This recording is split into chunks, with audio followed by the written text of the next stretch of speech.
శ్రీ గురుభ్యో నమః. ములుగు శుభజ్యోతి ఛానల్ ప్రేక్షకులకు నా నమస్కారాలు. మకర రాశి వారికి ద్వితీయ స్థానంలో రాహువు, తృతీయ స్థానంలో కుజుడు శనేశ్వరుడు, చతుర్థ స్థానంలో రవి బుధుడు, పంచమ స్థానంలో శుక్రుడు, షష్టమ స్థానంలో గురువు, అష్టమ స్థానంలో కేతుగ్రహ సంచారము.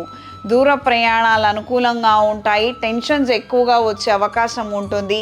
చేయగలుగుతామో లేదో, మన వల్ల అవుతుందో లేదో, పని జరిగితే ఏంటి జరగకపోతే ఏంటని ఈ కాన్సిక్వెన్సెస్ని సిచ్యువేషన్స్ని అనలైజ్ చేయడము, కొద్దిగా యాంగ్జైటీ పెరిగే అవకాశం ఉంటుంది. సాధ్యమైనంత వరకు దేవుడి మీద భారం వేసి మీరు పనులు చేయండి. అంత మాత్రం చాలు. ఎక్కువగా మాత్రం టెన్షన్లకి మీరు గురవ్వద్దు. ద్వితీయ స్థానంలో రాహువు, రాబోయే రోజుల్లో ఆయన సంచారం మారి మకరంలోకి రాబోతున్నారు. కాబట్టి అవకాశాలు వస్తాయి, ప్రాజెక్ట్స్ వస్తాయి, మీరు చేయగలుగుతారు. జన్మజాతకం సహకరిస్తే మూడొంతులు అన్ని విధాలా బాగుంటుంది. ఎక్కువ మాత్రం టెన్షన్ పడద్దు. ఈ వారం పరిహారం: అవకాశం ఉన్నవాళ్ళు మంచినీళ్ళు, మజ్జిగని ఎక్కువగా దానం చేయండి. పితృశాపాలు, సర్పదోషాలు, జాతకంలో ఏమైనా దోషాలు ఉన్నా కూడాను ఈ యొక్క ఉష్ణ సంబంధమైనటువంటి మాసంలో అంటే ఎండాకాలంలో ఈ యొక్క దాన ధర్మాది కార్యక్రమాలు చేయటం వలన మంచి ఫలితాలను మీరు పొందగలుగుతారు. పూర్వజన్మలో చేసుకున్నటువంటి పాపాలు కూడా పోయి దాని వలన మీరు ఇప్పుడు అనుభవించవలసినటువంటి కష్ట నష్టాల్లో నుంచి సునాయాసంగా బయటికి రాగలుగుతారు. మంచి పరిణామాలు ఏర్పడతాయి. మామిడి పండ్లను వెంకటేశ్వర స్వామి వారికి నివేదించి 10 మందికి పంచండి, మంచి జరుగుతుంది. ఈ రాశిలో జన్మించిన స్త్రీలకు ఖర్చులు, క్రయ విక్రయాలు ఎక్కువ శాతంగా జరుగుతాయి. అంటే ఖర్చులు పెరుగుతాయి, వ్యాపారంలో క్రయ విక్రయాలు పెరుగుతాయి. కానీ మనస్తృప్తి మాత్రం అంతంత మాత్రంగానే ఉంటుంది.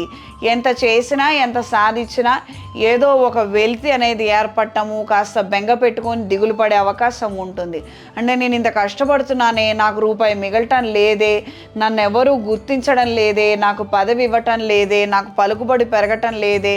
ఎక్కడ ఏ మాధ్యమంలో మీరు ఉన్నా కూడాను, ఏ ఫీల్డ్లో ఉన్నా కూడాను ఒక రకమైనటువంటి థాట్ ప్రాసెస్లో చేంజ్ రావడము, యాంగ్జైటీకి గురి చేసే అవకాశం ఉంటుంది. సాధ్యమైనంత వరకు మీకు మంచి మాటలు చెప్పేవాళ్ళని, మిమ్మల్ని ఎక్కువగా ఎంకరేజ్ చేసేవాళ్ళని, వాళ్ళతో కలిసి ఉండటం, తరచూ కలిసి తిరగటం వలన మీకు మోటివేషన్ అనేది పెరుగుతుంది. మీరు జారిపోకుండా నిలబడగలుగుతారు. రాబోయే రోజుల్లో టెన్షన్ ఉంటుంది, మంచి ఉంటుంది. టెన్షన్ ఎక్కువ పడితే కనుక అనారోగ్యం వచ్చి పడిపోతారు. బట్ పాజిటివ్గా ఆలోచించగలిగితే మాత్రం ఎక్కువ శాతం మంచి జరిగే అవకాశం ఉంది. ఈ రాశిలో జన్మించిన వారికి ఈ వారం కలిసి వచ్చే రంగు ఆరెంజ్ కలర్, కలిసి వచ్చే దిక్కు పడమర, కలిసి వచ్చే సంఖ్య 3. శుభతిథి పంచాంగం ప్రామాణికగా నా పరిజ్ఞానం సహకరించిన మేరకు ఈ వారం 12 రాశుల వారి ఫలితాలను తెలియజేస్తాను. సర్వే జనా సుఖినో భవంతు.